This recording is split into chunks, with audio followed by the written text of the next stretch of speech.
Oi, oi, oi, alô, gente boa.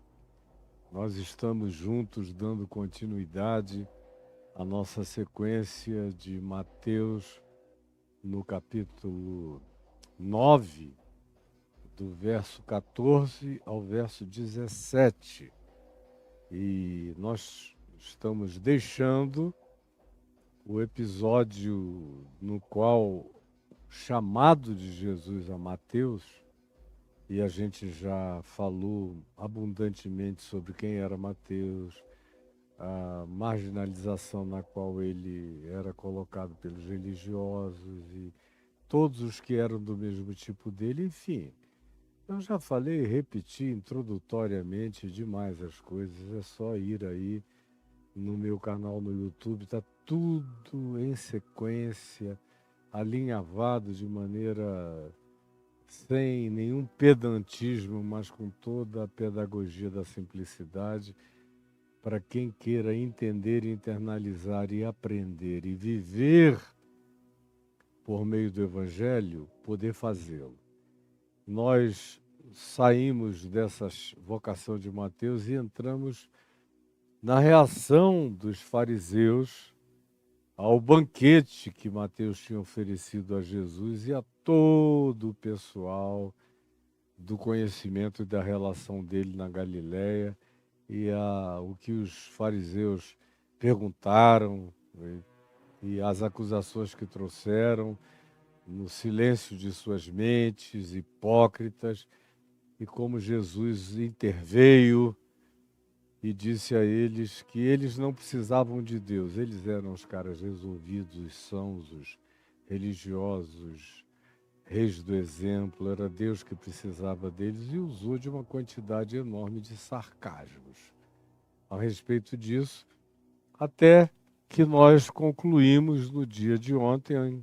Na sexta-feira eu falei do fato de Jesus ter dito: eu não vim chamar justos e sim pecadores ao arrependimento, e falei daquele tipo inicial de arrependimento, do arrependimento primordial.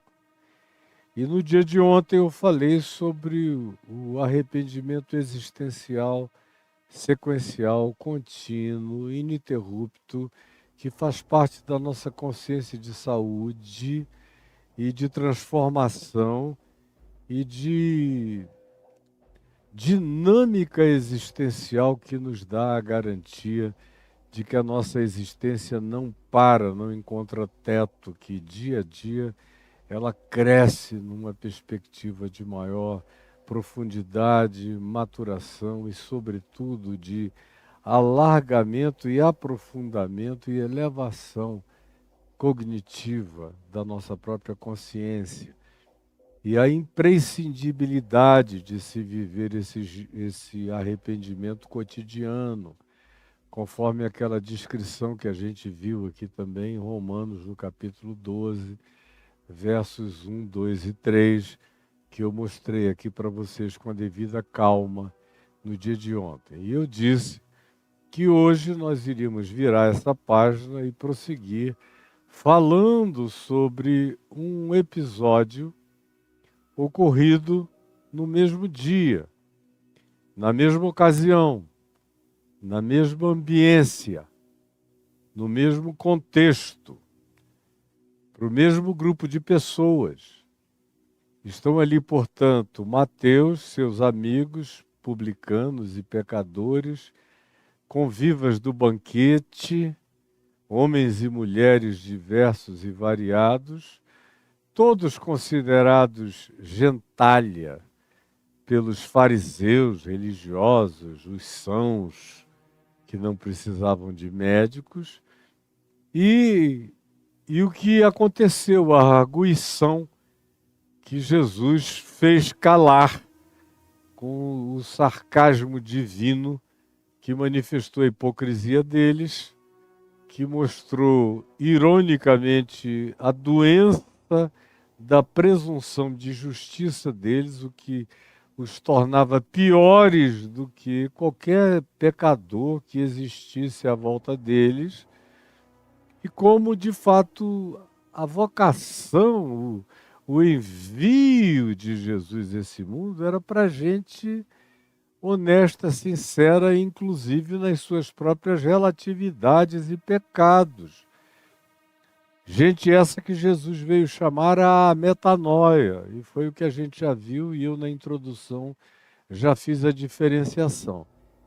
Então, esse grupo está presente ali, mas tem um outro grupo também presente ali, além desses descritos por mim até aqui. É o grupo que aparece dos discípulos de João Batista. Discípulos de João Batista. São pessoas interessantes, eles permaneceram andando simultaneamente ao que ocorria durante a sequência dos evangelhos, com as conversas de Jesus com os seus discípulos. Havia concomitantemente a presença desses discípulos de João Batista, que ou estavam regularmente presentes em boa parte dos eventos de Jesus, ou esporadicamente apareciam e assistiam tudo, e também eram as pessoas que fizeram as últimas pontes de conexão entre João Batista preso e Jesus. Foi a alguns desses discípulos de João Batista que ele, preso por Herodes, a pedido de Herodias, no cárcere do palácio de Herodes,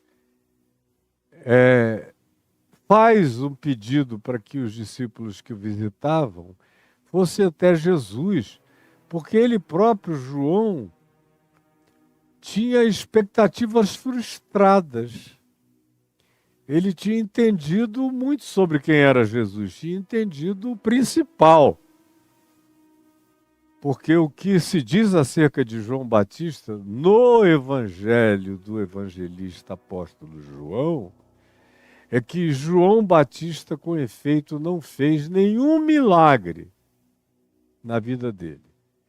Mas tudo quanto ele disse acerca de Jesus era verdade. E o que ele disse acerca de Jesus, que era verdade precípua, mais excelente, sobre-excelente e verdadeira, para ser guardada para sempre, é uma só. Ele diz mais coisas, mas tem uma que vem diante de tudo. É quando ele diz: eis o Cordeiro de Deus que tira o pecado do mundo. Que tirou, tira e tirará. É esse que é o está consumado, é a solução definitiva de Deus para a culpa humana no passado, no presente e no futuro. Ele também diz que eu batizo vocês com água, mas depois de mim vem aquele que vos batizará com o Espírito Santo e com fogo. Ele também diz que ele está cumprindo uma missão de tentativa de preparar os caminhos do Senhor, como uma espécie de Elias arquetípico, tentando preparar o povo para receber essa visitação do batismo de fogo do Espírito Santo, assim como Elias preparou o povo para receber aquele fogo lá no Monte Carmelo da consumação, da convalidação da vontade de Deus, da presença de Deus e de que Deus era o Deus real, de quem quisesse tê-lo como Deus. E são todos elementos de metaforia arquetípica que João Batista sinaliza para quem o viu, para quem o ouviu. Agora, o que ele disse de mais excelente foi esse Cordeiro de Deus que tira o pecado do mundo, que depois vem a ser provavelmente uma das afirmações de natureza metafísico-redentiva mais importante do Novo Testamento, afirmada 3 vezes pelos apóstolos e pelo João do Apocalipse, quando fala do Cordeiro de Deus imolado antes da fundação do mundo, antes da criação de qualquer que fosse o elemento primordial no cosmos ou em qualquer dimensão. Ele, o Cordeiro de Deus, que é também uma tipificação, foi imolado, que é também uma linguagem rasteira de tipificação, uma linguagem possível de expiação para aquele povo compreender o que se estava tentando comunicar. E o que se estava tentando comunicar é que quando Deus criou, antes de criar, a criação já estava toda coberta pela graça. A criação é pura graça e ela já acontece no ambiente da graça especial, como dizem os reformados, como se toda graça não fosse especial. A criação que a Igreja Reformada chama depois de graça natural, que é a da criação da natureza, é precedida na afirmação dos apóstolos pela graça especial do Cordeiro imolado antes da criação de toda a natureza, imolado como propiciação pelos pecados. Todos os pecados de qualquer dimensão, de qualquer criatura, de qualquer que fosse o mundo ou o ambiente onde houvesse qualquer entidade existente, aonde houvesse qualquer consciência ou qualquer pulsão de vida. Estava tudo pago e consumado antes de ser criado. E vá dormir com esse barulho, mas é isso que o Novo Testamento diz. O resto, apareça quem queira argumentar comigo e não aparece até o dia de hoje, porque eles não têm o que argumentar. Não têm o que argumentar. O Cordeiro foi imolado, não na crucificação, muito antes. A crucificação é o presépio da imolação metafísica, anterior à criação de todas as coisas. Quando o Cordeiro entregou a sua vida, se esvaziou de si mesmo.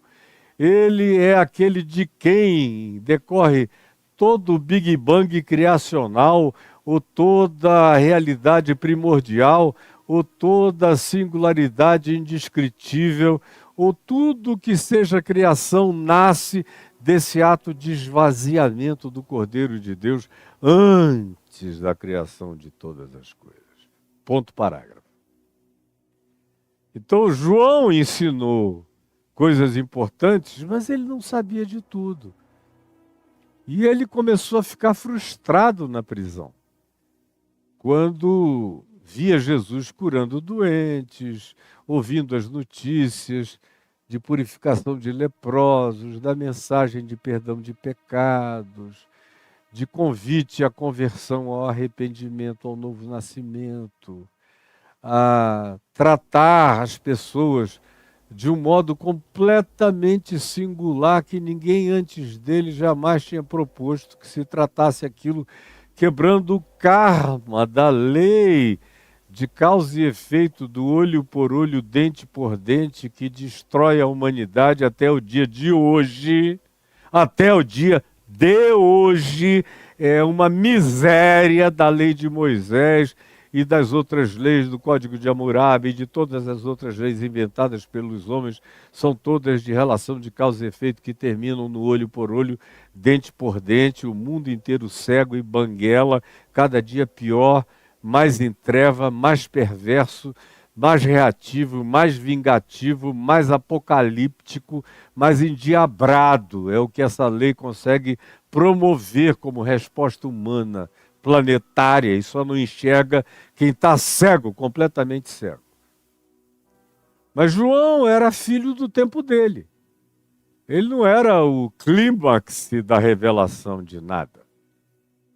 O próprio Jesus disse que dos nascidos de mulher até então, ninguém tinha sido como João. De Adão até João Batista, ninguém se igualava ao caráter, à integridade, à entrega, à paixão, ao abandono de si. Nem Moisés, nem ninguém. Moisés era um garoto de creche comparado com as ambições sublimes de João Batista, que abriu mão de tudo, de qualquer coisa, de qualquer privilégio, de qualquer gozo, de qualquer orgasmo, de qualquer comida, de qualquer prazer, de qualquer sabor. Viveu uma vida para uma doação única e exclusiva e morreu na juventude entregue à sua paixão, como uma manifestação arquetípica do Elias que viria preparar e aplanar o caminho do Messias que chegou e que ele reconheceu como Cordeiro de Deus em Jesus de Nazaré. Ponto parágrafo. Mas o próprio Jesus diz: contudo eu vos afirmo, contudo eu vos afirmo que o menor no reino dos céus, o menor nessa nova era, nesse novo aeon da consciência do Evangelho, da habitação do reino de Deus no coração do humano e de todo aquele que invoca o nome do Senhor e crê em Jesus como resposta definitiva de Deus para todas as aspirações humanas. Esse é o reino de Deus e esses são os filhos do reino. São os que ganharam esse entendimento e essa compreensão pela fé.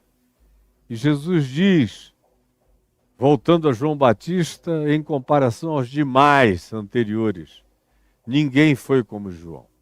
Contudo, eu vos digo que o menor nessa nova consciência, quem ganhar essa nova consciência, quem entrar e enxergar e for penetrado pelo reino, o reino é para nos penetrar para que a gente entre nele. É para que a gente, em sendo penetrado pela consciência dele, o enxergue à nossa volta, começando a vê-lo de dentro de nós para fora de nós. É como Jesus ensina. Qualquer um que tenha tido essa percepção, que hoje esteja tendo essa percepção, é maior do que João. Qualquer um. O menor na sua consciência, na sua apreensão. Mas se tiver tido essa apreensão de fé, essa compreensão, esse discernimento, já está para além de João. E João, portanto, na limitação do teto que ele tinha, ele estava frustrado, porque ele esperava, como quase todos os judeus piedosos dos dias dele, como a gente vê na própria oração de Maria, mãe de Jesus, na oração chamada de Magnificat, que está aqui no Evangelho de Lucas, na introdução do Evangelho de Lucas, você vê na oração de Maria que a expectativa de piedade dela é que aquele menino que ela estava parindo e trazendo à vida de maneira sobrenatural, estranha, para além de qualquer referência terráquea de natureza ou naturalidade, ele fosse o que viesse a libertar o povo de Israel dos seus inimigos todos, no caso dos romanos, e viesse a libertar Israel de si mesmo. Porque Israel é um cancro mole encruado. Desde os dias de Abraão, nunca houve um Israel legal. Nunca houve um Israel de quebrantamento, de paz. Houve episódios curtos. Um pedacinho do rei Ezequias, um pedacinho do reinado de Josias, um pedacinho do tempo de Davi, muito mais quando ele nem rei era, que foi o melhor tempo da vida dele, porque como rei foi quando ele fez todas as besteiras. Salomão nunca teve nada de glorioso, muita sabedoria, mas logo, logo uma corrupção indizível e incomparável. E alguns poucos reis. Na realidade, a história bíblica dos hebreus, se você esquecer os profetas, os salmos, e ficar concentrado exclusivamente no comportamento dos hebreus, dos israelitas, dos judeus e depois do chamado povo de Israel, você encontra a pior narrativa de todos os tempos. Só coisa ruim. E os profetas são tão lindos porque são diametralmente opostos à narrativa da história jornalística e jornalesca do povo de Israel no Velho Testamento. A história de 1 Samuel, 2 Samuel, 1 Reis, 2 Reis, 1 Crônicas, 2 Crônicas, tudo que você tem de narrativas do povo de Israel é narrativa horrorosa de um povo duro, perverso de coração, empedrado, que matou todos os profetas e, por fim, matou o filho que foi enviado. Então, Israel figura na antifigura de qualquer coisa, para quem quer ler a Bíblia sem cultuar o livro de capa a capa, mas entende o conteúdo e lê com compreensão e enxerga Israel como eu estou dizendo aqui. Só um estúpido, um idiota, totalmente cego, não vê o que eu estou falando. Bonito nas narrativas do Velho Testamento são as fraquezas das pessoas anônimas. Isso é lindo. São alguns atos de fé individuais. São as coisas lindas do Velho Testamento. São gestos de confiança, como a da mãe, do pai de Moisés. Joga a criança na corrente do Nilo. Entrega a soberania de Deus. Ou são os episódios da intervenção de Deus socorrendo um povo no deserto que não merecia socorro nenhum. Um povo blasfemo, murmurador, promíscuo, adúltero, mentiroso, enganador, de coração perverso, impermeável, que reclamava de dia e de noite, que recebeu como punição rodar, rodar, rodar no deserto até que a geração inteira morresse. E os que entraram na chamada terra de Canaã já entraram se corrompendo. E todas as tribos se corromperam, as 12 tribos, incluindo Judá e as demais, e se corromperam com tanta rapidez que 10 delas acabaram. Alguns séculos depois já não existiam mais. Se miscigenaram, se misturaram, se perderam. Viraram um mito de mistério onde estão as 10 tribos perdidas de Israel. E Jesus não deu a mínima para esse tema. João Batista, no entanto, era filho dessa geração, dessas expectações que eu disse. Até Maria, mãe de Jesus, tinha, Isabel tinha, Zacarias, pai de João Batista, tinha, todo mundo tinha, os apóstolos, até o final, foram perguntando a Jesus sempre coisas com a expectativa de que Jesus dissesse a eles: então, eu vou morrer, ressuscitar e logo depois eu vou voltar para acabar com essa palhaçada toda. Eu vou voltar com poder como rei, com o cetro na mão. E vocês vão ver o que eu vou fazer com esses romanos e com o mundo inteiro. Mas ele não disse nada disso. Ele disse: olha, o interregno é longo. Todas as parábolas dele sobre essa espera entre a morte dele, a ressurreição e a volta do Filho do Homem, todas elas, olhem, todas, é que eu não tenho tempo para mostrar aqui, mas todas elas falam de um hiato, de um parêntese longo, que faz as virgens dormirem, que faz os discípulos que eram bons se tornarem maus, perversos, exploradores, que maltratam e abusam e tiram proveito das ovelhas e se tornam mercenários e lobos. É uma história longa de descrição disso. Quanto a Israel, é distância de Deus, espalhados pelo mundo inteiro sem se converter, jamais endurecendo e piorando o coração de hora em hora, de geração em geração, não melhoram, só pioram. Enquanto vocês ficam aí cultuando o Estado de Israel, só doidos fariam isso. Mas quem conhece o Evangelho está longe dessa coisa. Pois bem, e Jesus não colocou Israel como o relógio da profecia divina em momento algum. Se tem um relógio do cumprimento da profecia divina, é esse. E será pregado esse evangelho do reino a todas as nações, e então virá o fim. Com Israel ou sem Israel, tem nada a ver. Tem a ver com Jesus e com o evangelho. Mas voltando ao nosso tema, João Batista, como todos os demais, incluindo os discípulos de Jesus, tinham as suas expectativas enganadas, que fazia parte da escatologia. Escatologia sempre é um problema. Os seus adventismos e com os seus profetas adventistas, como nós tivemos há 2 séculos atrás a Ellen White, tivemos o Rutherford entre os testemunhas de Jeová, tivemos no início do 1º para o 2º século os montanos, com os montanistas, tivemos agora, do início do século XX para cá, uma quantidade enorme de profetismos adventistas marcando a data da volta de Jesus.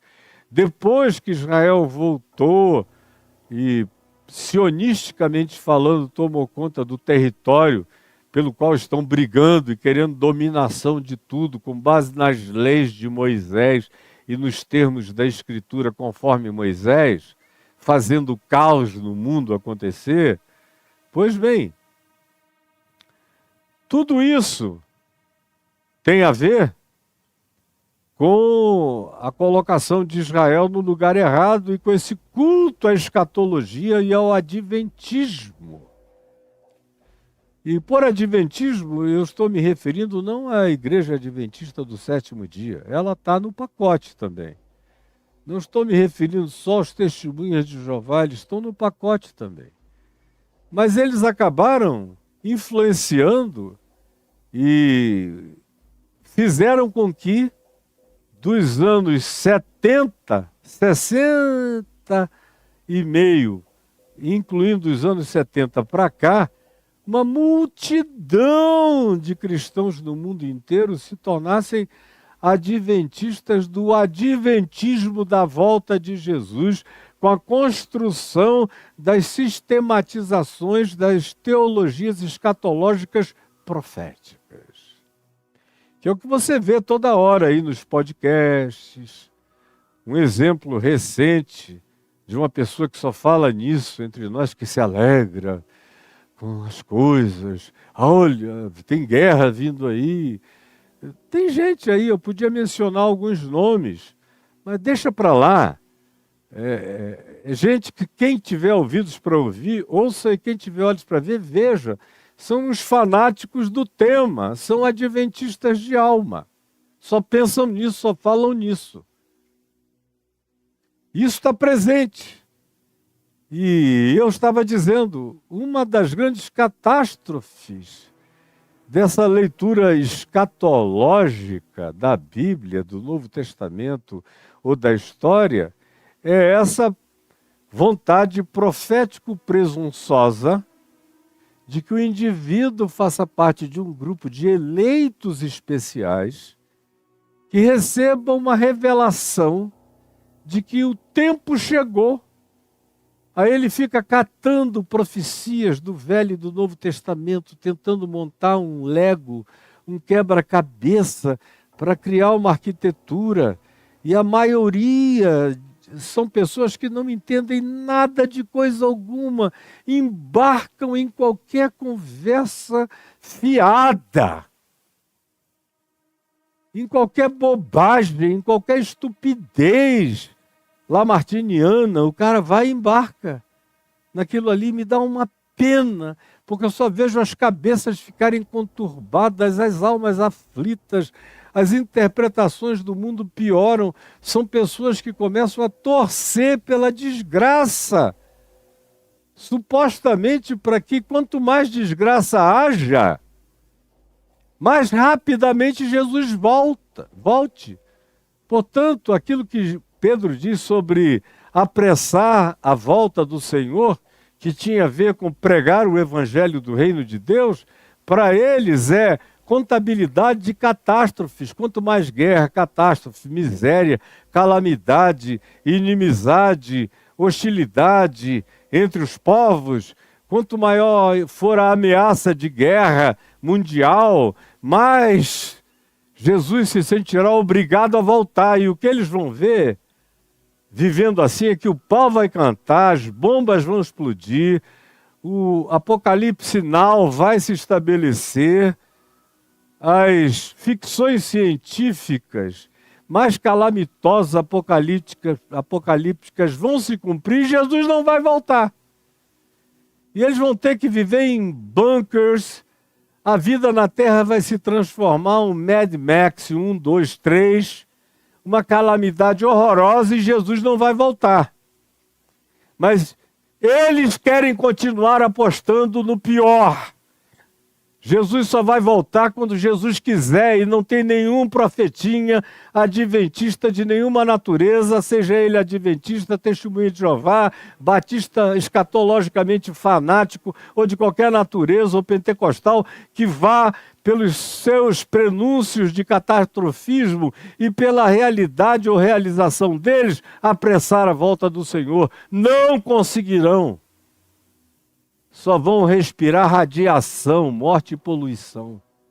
De tão loucos que são, mas não enxergam nada.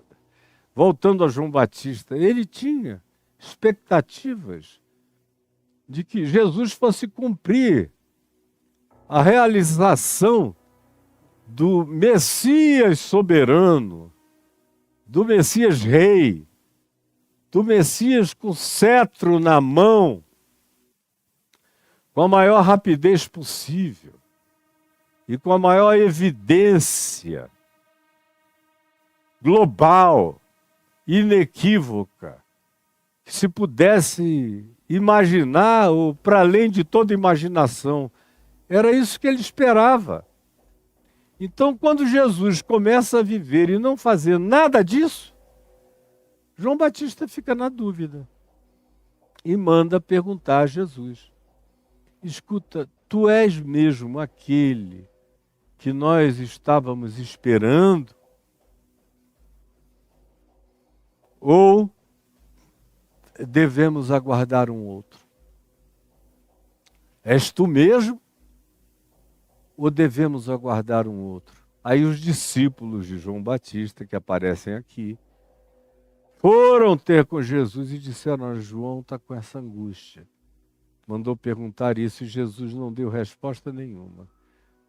Curou doentes, purificou leprosos, fez todo tipo de milagres de acordo com o que profetizava o profeta Isaías sobre o Messias que viria, que também seria o servo sofredor do capítulo 53 de Isaías, e seria aquele que o capítulo 61 descreve como enviado por Deus para abrir os olhos aos cegos, os ouvidos aos surdos, botar em liberdade os oprimidos, os escravizados, de todo tipo de escravidão, e anunciar o ano aceitável do Senhor, enquanto pregava a boa nova para os pobres e aflitos e necessitados.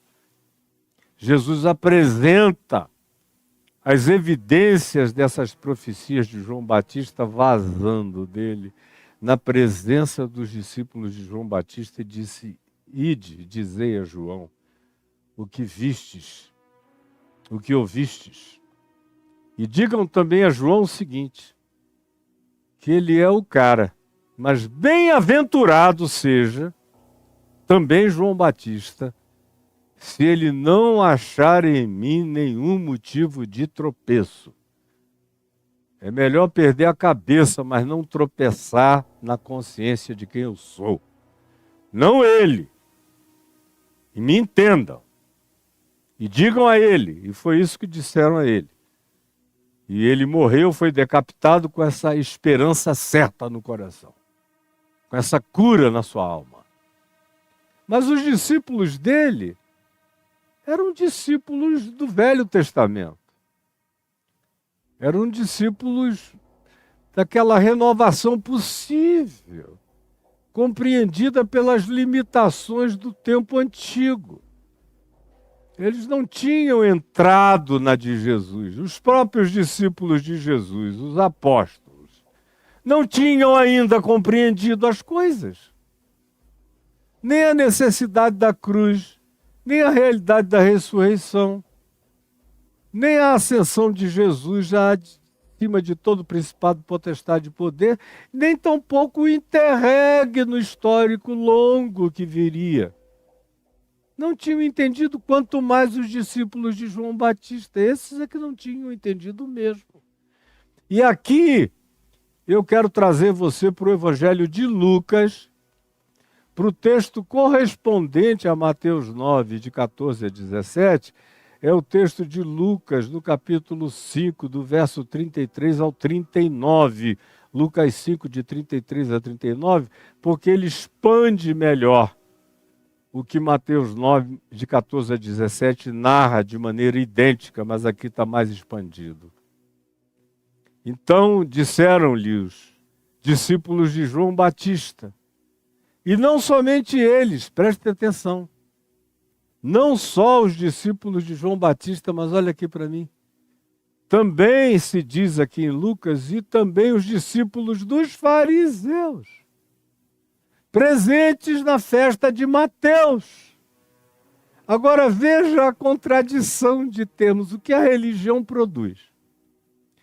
Tem dois grupos religiosos dentro de uma festa de pessoas seculares que não estavam nem aí para a religião. E o próprio Mateus tinha se convertido ao evangelho do reino de Deus e não ao judaísmo, não a nenhuma religião, muito menos ao cristianismo, que Jesus não criou cristianismo nenhum. Isso é invenção do imperador Constantino no IV século, só isso. Mateus, chamado Levi, filho do seu Alfeu, tinha se convertido ao evangelho, a boa nova que Jesus pregava, ensinava, vazava, manifestava, gestuava. Isso é que o fascinou, era isso que ele queria. Isso era caminho, verdade e vida, ou seja, era uma espiritualidade, era um modo de ver a vida, o mundo, de interpretar a existência daí para frente. A isso ele se convertera. E era em relação a isso que ele estava celebrando. Tinha nada a ver com religião. Mas, nessa festa, nesse banquete, nesse gáudio da alegria de quem tinha tropeçado no grande tesouro, que era o caso de Mateus, e que estava deixando tudo largando tudo para comprar o campo e ficar com o tesouro para ele. No meio disso tudo tem dois grupos religiosos. E totalmente inadequados, fora do lugar, fora da hora, fora de questão. Não tinha nenhuma data vênia, uma intervenção, por favor, tudo fora de hora. É um absurdo. É tipo Baby Consuelo do trio elétrico da Ivete Sangalo. Agora deixa eu falar, porque estamos entrando em Apocalipse. Dentro de 5 a 10 anos vem um arrebatamento. Todo mundo ouvindo ali, só os crentes fanáticos sabiam que era arrebatamento. O resto ninguém nem sabia. A Ivete arregalou o olho. Saiu com o que ela pôde. Não, aqui não. Aqui é a festa de Mateus, aqui é uma celebração, para com isso. Quer falar disso, vai para as tuas redes sociais. Quer falar disso, fala onde você quiser, mas não seja como uma discípula dos fariseus, nem discípulos de João. Na hora errada, com o tema errado. No carnaval, no trio elétrico, entrando em Apocalipse, é uma expressão que eu nunca ouvi na vida, estamos entrando em Apocalipse. Uma preposição que não se usa. Dentro de 5 a 10 anos estaremos no arrebatamento. Coisa mais louca, insensata, desnecessária. Vão passar 5 e 10 anos, não virá arrebatamento nenhum. E nenhum de vocês vai se lembrar da história, porque vocês são enganados como são, porque vão mentindo na cara de vocês e vocês não têm nem memória. É horrível ter memória. É horrível. Eu tenho, graças a Deus. Mas vocês não têm. E aqui estão eles fazendo a mesma coisa, no trio elétrico de Mateus. Na festa. Na grande festa, no grande banquete, em sua casa, com numerosos publicanos e outros, com ele à mesa, e os fariseus ali com aquele papo de... Meu Deus, o que é isso? Como é que ele come com esse pessoal? A pergunta é, o que vocês estão fazendo aqui, cara? Vão embora daqui, seus fariseus. Foi o que Jesus disse, ide, aprendei, saiam daqui. Mas religioso não trepa nem sai de cima, não chove e não molha. É um negócio horroroso. A expressão é essa mesmo. Não trepa nem sai de cima, não chove nem molha. É um negócio horroroso. O negócio deles é chatearem, é importunarem. É serem inadequados. É trazerem o assunto errado para a hora errada, sem respeitar momento, hora ou circunstância, sem imitarem Jesus, que falou com propriedade, determinou que nós tivéssemos propriedade em toda a nossa maneira de nos expressarmos e nos apresentarmos na vida. Agora, vocês só não entendem o que eu estou dizendo, porque não querem. É absurdo. É enojante, meu Deus, e é cansativo. Eu estou fazendo isso há meio século, pedindo a Deus que o meu coração seja forte para ter mais anos, sem desistir jamais. Eu digo desistir, não eu, que não desistirei jamais, sem que o meu coração venha a falir antes da hora, que ele aguente, porque o cansaço é imensurável de ver tanta idiotice. Aí estão os religiosos aqui. Os discípulos de João na festa de Mateus, no banquete, junto com os discípulos dos fariseus e os escribas dos fariseus, depois de Jesus já ter dito aos fariseus, ide aprendei o que é a misericórdia quero e não o holocausto, pois eu não vim chamar justos e sim pecadores ao arrependimento. Os caras não vão! Não vão, ficam ali chateando, acampados na porta do QG, enchendo a paciência, indo onde não são chamados, se metendo. na conversa dos outros, na alegria dos outros, na festa dos outros, não admitem não serem os seres mais abjetos e chatos da terra. Sempre foram e incuravelmente o serão, porque a natureza da religião é produzir essa chatice diabólica enraizada no coração. É um negócio, desculpem a expressão, mas para quem está cansado como eu, é uma chatice do diabo, do inferno, no coração de vocês. E desculpa dizer vocês, porque a grande maioria está nessa. É uma minoria que pensa diferente. Então os discípulos de João Batista, e bem assim, os discípulos dos fariseus, vieram e perguntaram, e disseram a Jesus, frequentemente, nós, discípulos de João e também os discípulos dos fariseus, frequentemente jejuamos e fazemos orações. Jejuamos e fazemos orações. O cara vai para a festa do Mateus. Todo mundo comendo, bebendo, o vinho rolando, a comida variada, música tocando, o pessoal se alegrando. Era o trio elétrico de Mateus lá em Cafarnaum. E o cara vem com: entramos em Apocalipse, o arrebatamento está chegando. Nós e os discípulos dos fariseus oramos e jejuamos no meio do banquete. Não é à toa que Jesus de vez em quando arranca um suspiro do coração. Os evangelhos dizem, tirou um suspiro do espírito. E disse, até quando estarei convosco e até quando vos sofrerei? Porque é um sofrimento estar junto dessa maluquice. É um sofrimento, é uma das maiores perseveranças dos santos, é aguentar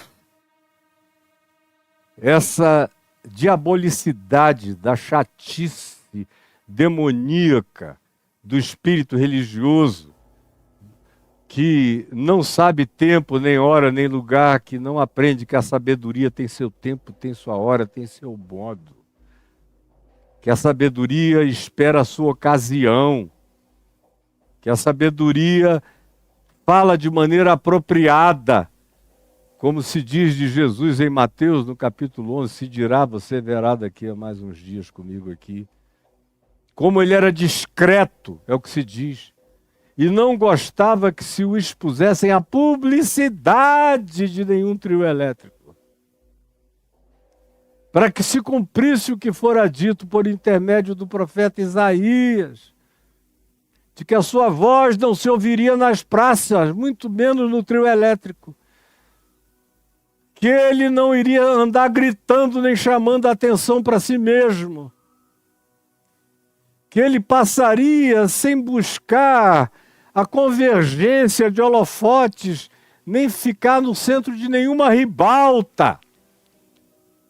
Foi por isso que ele sempre se colocou na marginalidade da existência oficial, atraindo aqueles que pela carência e pela necessidade o procuravam.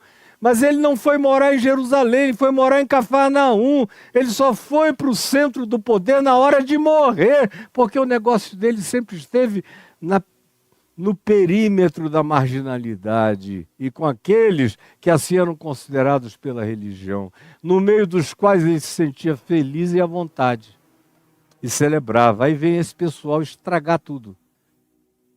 No meio da festa,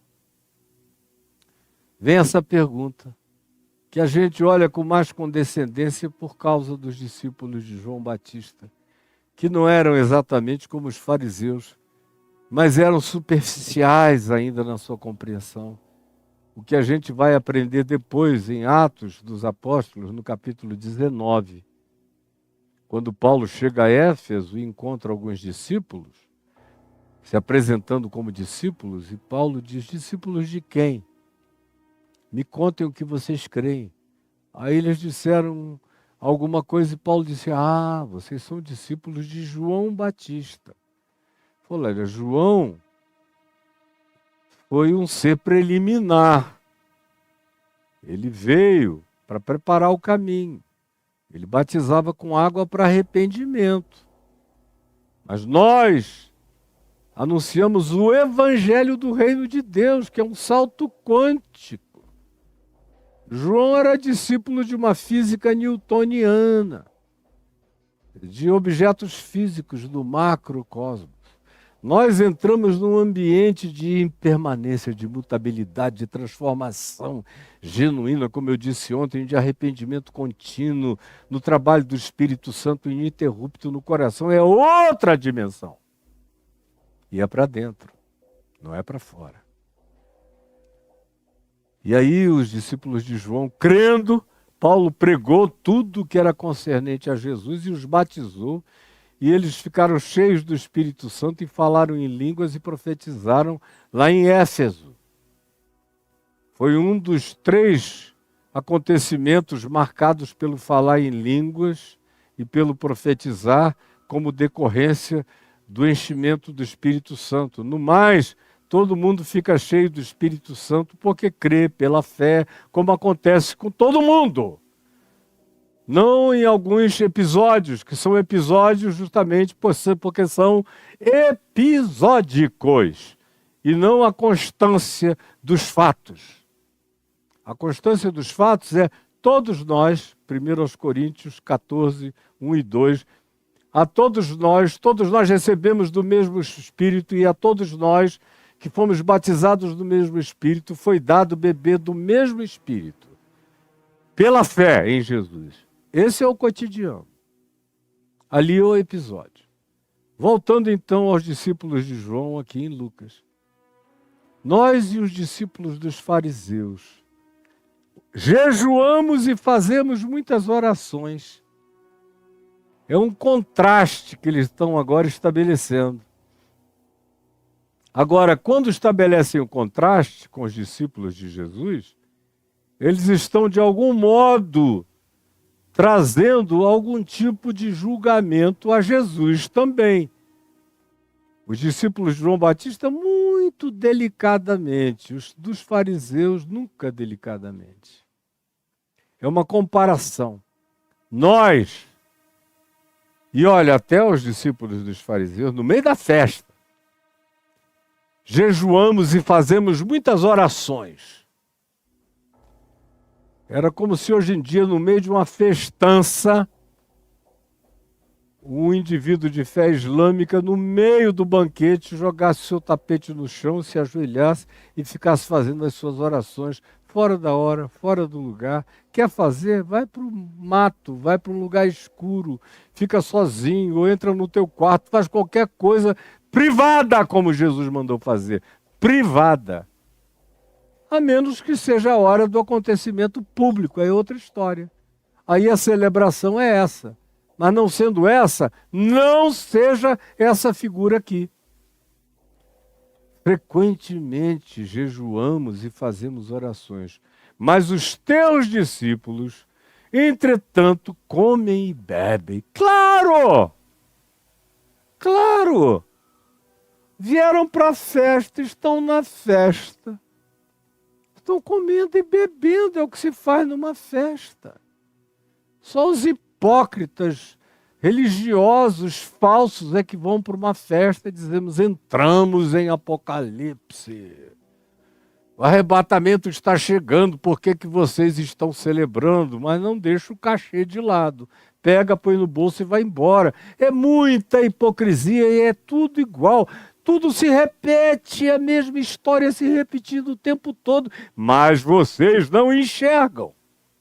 Nunca. Ai, Jesus, tem que dormir com esse barulho. Jesus, porém, é uma adversativa, é um enfrentamento. Jesus, porém, contradisse e lhes disse o seguinte: podeis fazer jejuar os convidados para o casamento enquanto está com eles o noivo? Que lógica é essa de vocês? O reino de Deus tem lógica. O reino de Deus tem sentido de propriedade. O reino de Deus anda conforme as discrições da sabedoria. O reino de Deus tem tempo, modo, hora para ser decidida e escolhida com todo o melhor discernimento. O reino de Deus não é a manifestação da euforia surtada dos loucos. Não é. É a manifestação do bom senso dos sensatos, que repetem na vida o mesmo que Jesus fez e que não têm permissão para inventarem outro modo de ser, senão aquele que repete o modus operandi de Jesus, que disse: assim como o Pai me enviou, eu também vos envio. Me repitam no mundo, por favor, me repitam, me repitam. Não vão para além de mim, porque eu não estarei lá, nem fiquem aquém de mim, porque eu não estou aí. Tem que ser me seguindo e ser como eu. Jesus então disse o óbvio: vocês querem o quê? No meio dessa festa, no meio do casamento, que os caras parem, fiquem aqui jejuando e orando, os meus discípulos se unirem a vocês para fazerem uma patota dos santarados ali do lado, enquanto todo mundo canta, dança, brinca, assovia, come, bebe, se diverte e troca anedotas e todo mundo feliz, e Mateus não sabe onde se enfia, com a alegria do reino de Deus no coração dele. Vocês querem o quê? Formar um grupo de tristeza, de carpideiros, que na hora da alegria vão chorar? É isso que vocês querem? Porque o espírito da religião é sempre o espírito da contradição. Se está todo mundo feliz, eles ficam infelizes. Se está todo mundo dançando, eles param e querem parar a todos. Se a banda está tocando, eles querem enfiar um requiem. Como Jesus disse sobre eles, comparando os discípulos de João Batista e João Batista com ele, Jesus. E comparando os religiosos à volta, fariseus e de qualquer outra natureza, quando ele contou aquela história, disse: a que compararei essa geração? Senão a meninos na praça. E eu cheguei e vim e propus. E vocês receberam propostas. Antes da minha, primeiro uma proposta, que foi a de João Batista, que chegou e convidou vocês para o choro, para o pranto, para o quebrantamento, para o arrependimento, e vocês não quiseram. Aí vem eu, o Filho do Homem, que como, bebo, abraço, sorrio, gargalho, salvo, perdoo, faço tudo ficar mais leve, facilito a vida, incluo aqueles que se sentiam completamente marginalizados e dou razões de celebração para a vida. E convido vocês a dançarem e a se alegrarem, e vocês dizem que não também. Vocês nem choram na hora de chorar, nem se alegram na hora de se alegrar. E a conclusão de Jesus foi: nem Deus consegue agradar vocês. Nem Deus consegue agradar vocês. E eu digo a essa geração, digo a você, nem Deus consegue agradar vocês. Vocês estão para além da possibilidade de serem felicitados pela graça de Deus, como era aqui. Queriam jejuar e orar no meio da festa de casamento, santarados que não se enxergam. Aí Jesus continua e diz: dias virão, contudo, não agora, mas virão dias em que lhes será tirado o noivo sou eu. Mateus acabou de me encontrar como um noivo encontra uma noiva, como uma noiva encontra um noivo. Essa é a alegria de Mateus, são as bodas do reino de Deus no coração dele, para a qual ele convida todos os amigos para celebrarem Porque eu não estou chamando ele para religião, nem para tristeza de fariseu, nem de discípulo de João Batista. Eu os estou chamando para a alegria do reino de Deus. E vocês querem inverter essa ordem? Vai chegar o dia em que eu, que sou o noivo, a razão da festa sou eu, a razão da alegria sou eu, é a minha presença, é o meu reino, celebrado no coração dele, deles, é que os faz alegrarem-se. Mas vai chegar o dia do chicote, o dia das cusparadas, o dia do flagelo, o dia da humilhação, o dia da crucificação, o dia do penduramento, o dia da blasfêmia, o dia da morte, a tristeza das negações, as tristezas infindas que vão tomar o coração deles. Vai chegar o dia eterno das traições, das fugas, dos abandonos, dos arrependimentos, das muitas dores. Nesses dias eles jejuarão, eles baterão no peito, com razão, se afligirão. Mas o próprio Jesus viria dizer a eles, como está escrito no Evangelho de João, no capítulo 16, eu vou ser tirado de vocês por um pouco de tempo, e o coração de vocês se entristecerá. Mas fiquem sabendo que a mulher, quando está para dar à luz, sente dores. Mas depois de nascido o menino, já nem se lembra mais das dores, pela alegria de ter trazido ao mundo um homem. Assim também naquele dia, quando eu ressuscitar, e vocês me verem ressuscitado, me virem ressuscitado de entre os mortos, o vosso coração se alegrará. Preste atenção. E a vossa alegria ninguém poderá tirar. Essa era a promessa de Jesus. É com essa existencialidade que ele estava educando os seus discípulos e haveria de educá-los e quer educar a nós. Como eu disse ontem e anteontem ou sexta-feira passada, tem dia de arrependimento e tem o tempo do arrependimento contínuo que convive com a alegria da transformação diária, da metamorfose gloriosa todo dia. Esse é o chamado. É para esse usufruto da bondade de Deus todos os dias. Não importa se eu estou no interregno da espera, aguardando que ele volte no meio de toda a calamidade da humanidade, meu coração, todavia, está cheio da alegria do reino dos céus. Todos os dias.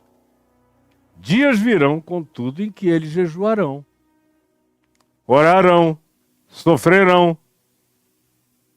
Mas não é agora. Agora é a hora deles fazerem o que estão fazendo e cada um tem que aprender o significado de reagir ao tempo, à hora, à história, ao momento, de maneira própria e pertinente. Do contrário, não adianta orar nem jejuar, a oração de vocês é abominação e o jejum de vocês é apenas teatralismo. Se não houver pertinência, tempo, hora e adequação, vocês são apenas os seres nojentos e que são naturalmente repudiados, porque vocês vivem de uma teatralização, de uma piedade fedorenta, peidosa. É a famosa peidade, sem piedade. Portanto, aprendam! E aí o verso 33 nos diz, também, a propósito disso, guarde o que eu estou falando. A propósito disso, esse também equivale a propósito disso. Lhes disse Jesus uma parábola, a propósito do que está acontecendo. Que parábola é essa? Ele diz, ninguém tira pedaço de veste nova e põe em veste velha. Você pegar uma roupa novinha, recorta, uma roupa nova, faz um buraco, aí pega uma veste velha. Eu, por exemplo, só uso roupa velha para dormir, eu adoro roupa velha. E algumas têm até buraquinhos, vão puindo com os anos, eu gosto. elas me abraçam, uma delícia.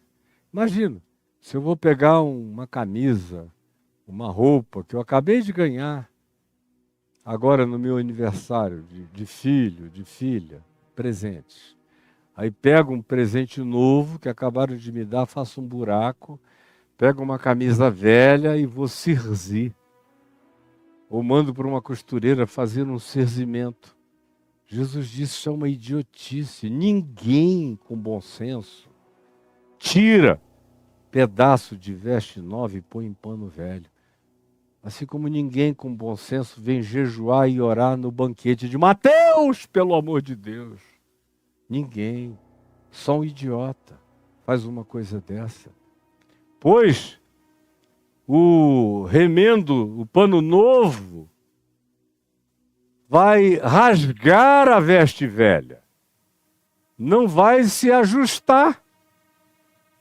São tempos diferentes, horas diferentes, e o pano novo vai arrombar, vai ser maior ainda a ruptura da vestimenta velha. Vocês não conseguem pensar na vida com lógica.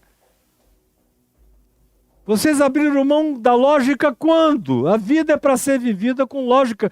O reino de Deus e as relações humanas não abrem mão da sabedoria, do entendimento, da lógica e do senso de adequação e de propriedade. E ele prossegue dizendo também, ninguém, só idiotas, põe vinho novo em odres velhos. O odre era feito de couro de cabra. Não era uma garrafa de vidro. Quando você botava o vinho para guardar o odre, na garrafa que era um odre de couro de cabra, você já sabia que ao botar o vinho ali, ele iria se tornar um com o odre. Eles iriam envelhecer juntos. A pele do couro de cabra, do odre, daquele cantil, iria ser alterada pela fermentação do vinho, iria ganhar uma outra estrutura, iria mudando por dentro com o passar do tempo. Então, olha só, uma vez sabido que o odre é isso, porque tem gente que não sabe nem o que o odre era, fica pensando que o odre é qualquer outra coisa, é isso aqui o odre. Ninguém põe vinho novo em odre feito de pele de cabra, em odres velhos, porque o vinho novo, com a sua nova textura, que acabou de ser feito, vai arrebentar o odre velho. A fermentação é diferente. A estrutura do odre velho não vai aguentar a fermentação do vinho novo e vai romper. E em tornar-se-á o vinho novo. E os odres velhos, que ainda eram úteis para outro tipo de vinho antigo, ambos se estragarão, vai perder tudo. A falta de sabedoria põe tudo a perder. O que Jesus está dizendo é isto, guarde, a falta de sabedoria. Você pode vir em nome de jejum, de oração, de Deus, de arrebatamento, de apocalipse. A falta de sabedoria põe tudo a perder. Atrasa o evangelho no mundo.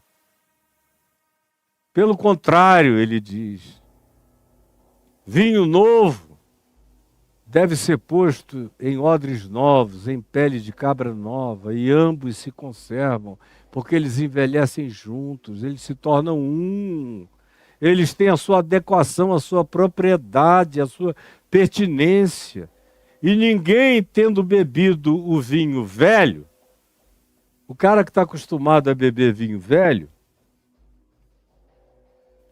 se acostuma. Se acostuma ao vinho velho.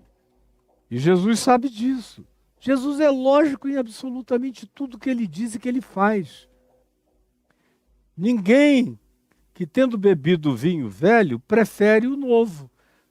Porque o novo está rançoso, não deu tempo dele ser curtido, ele está recém-fabricado, ele tem que ser amadurecido.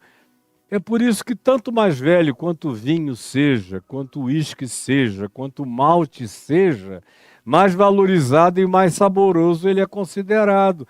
Jesus não está aqui julgando o mérito de vinho novo nem de vinho velho. Ele está tratando de pertinência, lógica, adequação, sabedoria, para botar a coisa própria no lugar adequado. E para não fazer inadequações, porque as inadequações estragam e desperdiçam o que poderia ser venturoso, maravilhoso, se se tem a sabedoria de colocar o novo no novo e o velho no velho. Porque ninguém que, tendo bebido vinho velho, vai preferir o novo. É uma outra sabedoria. Não adianta ficar discutindo com gente que está viciada em coisas antigas. Não percam o tempo de vocês com isso. O cara está viciado. Ou o Espírito Santo faz um milagre nele, para que ele, provando o vinho novo,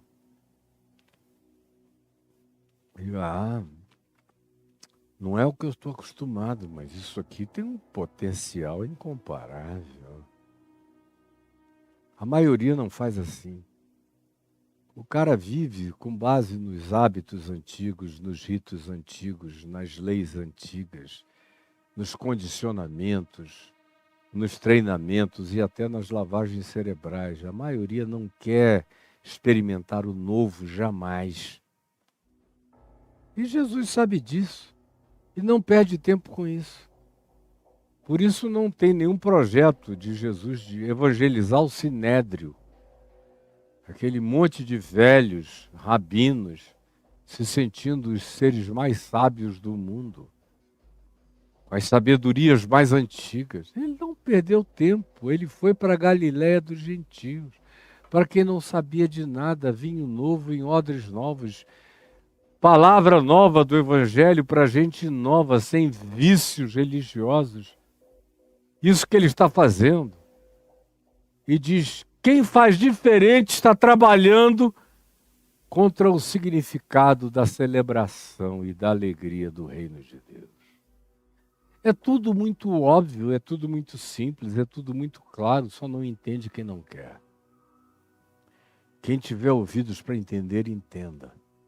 Senhor Jesus, eu entreguei essa tua palavra com toda a lucidez, sabedoria, propriedade, entendimento, lógica, graça, unção de compreensão da verdade. E eu estou na tua mão, Espírito Santo. Porque o antagonismo dos dogmatismos, dos doutrinarismos, dos vícios dos fariseus, dos discípulos de João Batista, dos treinamentos religiosos, é tão impedrante e tão engessador que mesmo que a palavra venha da boca de Jesus, milhares a rejeitam porque não estão acostumados a nada disso. Eu peço, no entanto, que os Mateus e os seus amigos que me ouvem aqui tenham entendido, tenham acolhido e tenham se alegrado. É o que eu te imploro em teu nome. Amém, amém. Aqui já caiu, já passou a hora do TikTok, já foi embora. Nós tivemos hoje muita gente aqui no TikTok, mas já passou. Só aguenta 1 hora. E eu estou aqui com você. E você está vendo aqui em cima o QR Code. É para você apontar a câmera para lá, ou apontou a câmera. Vai lá e joga a câmera em cima do QR Code. Daqui não dá para eu chegar lá, eu já tentei outro dia, mas não dá para enxergar, para eu conseguir abrir de tão longe. Não dá para mim. Mas você aí de pertinho, para você é tranquilo, é só você fazer, é só você querer. Vá lá. Ó, agora consegui. Consegui. Aí tem escrito, contribua conosco, seja um parceiro na divulgação do Evangelho, na construção do Reino de Deus. Aí diz, ó, clique aqui. Aí aparecem essas contas, Santander, Banco do Brasil, Visa, Mastercard, Diners, Elo, PagSeguro e PayPal. Você escolhe para fazer, é só apontar, escolher. É para quê? Para contribuir com este ministério, com essa palavra que chega até você. E se você a recebe com alegria, se você está festejando a conversão de Mateus e a chegada do reino de Deus, se você é desses, como Paulo disse, eu convido você para se tornar meu associado e meu cooperador na divulgação desse evangelho da graça de Deus. Aí você pode escolher um desses cartões, quem está no exterior pode escolher o PayPal, pode contribuir, é tudo intuitivo, óbvio, você não me pergunte dizendo que não sabe, porque você sabe isso para qualquer outra coisa. Por que só nessa hora que você tem que, eu vou perguntar ao Caio? Não me pergunte, porque eu não vou estar aqui para responder. Use a sua lógica, você sabe. E para outros que estão aqui, tem o Pix, passando aqui para ajudar também este ministério que leva essa palavra até você. Está mais do que compreendido. Agora, tem um segundo Pix que passa aqui também, com o meu nome da minha mulher, para aqueles que dizem, não, eu quero apenas mandar uma oferta para você. Mande para mim como segunda prioridade. A primeira prioridade é o ministério. A segunda, se você quiser, me inclua nela. Mas a minha prioridade para você me ajudar é outra, como eu tenho explicado.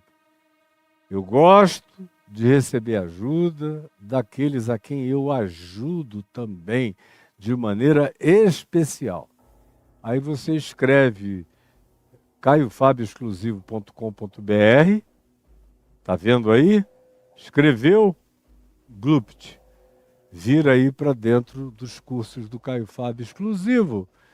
Reconexões, Jesus a chave hermenêutica, o caminho do discípulo, o luto com 17 aulas, ajudas para 17 formas diferentes de luto, o divã de Deus, os salmos aplicados à psique humana, perguntas cretinas, respostas divinas, um programa gravado do Monte Ararat durante 20 dias ou 15 dias, até a ilha de Patmos, do dilúvio ao Apocalipse, eu pregando para o grupo que foi comigo, a todos esses lugares variados, em loco você vai aprender a modernidade líquida, o curso do medo, que é imprescindível. Quem faz esse curso fica livre e fica desamarrado e sai de paralisias enormes.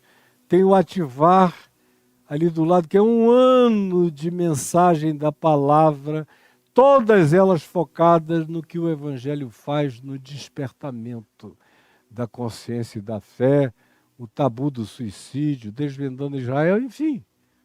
Tudo isso que está aí disponível para você pegar o que quiser. Aí você compra para você e me ajuda. Uma parte vai para os trabalhadores, que são muitos trabalhando para isso tudo chegar até a sua casa, e uma outra parte vem me ajudar a pagar, a comer, a beber e a viver. E eu não tenho nenhuma carta na manga, não tenho nada disso, não faço barganha com ninguém, não prometo nada a ninguém. É coisa de gente grande. Toma lá, dá cá, no sentido de permuta, de troca, de barganha, comigo não. Eu estou dando de graça para quem quer receber. Quem tiver essa consciência e quiser participar, participe de ambos os desafios, mas faça isso com alegria e com espontaneidade. Do contrário, nem se atreva, porque será bobagem. Não vai me ajudar e você não vai aproveitar nada espiritualmente, porque Deus ama quem faz tudo para Ele com alegria. E sem alegria, não faça nada. Eu quero que Deus te abençoe. De todo o coração é o que eu desejo a você. Um grande beijo. Fique com Jesus. E que a graça, a paz e o amor de Deus e o poder do Espírito Santo nos convençam do pecado, da justiça, do juízo e da verdade e da chegada do reino de Deus para o coração de todo aquele que crê. Em nome de Jesus. Amém. Amém e amém.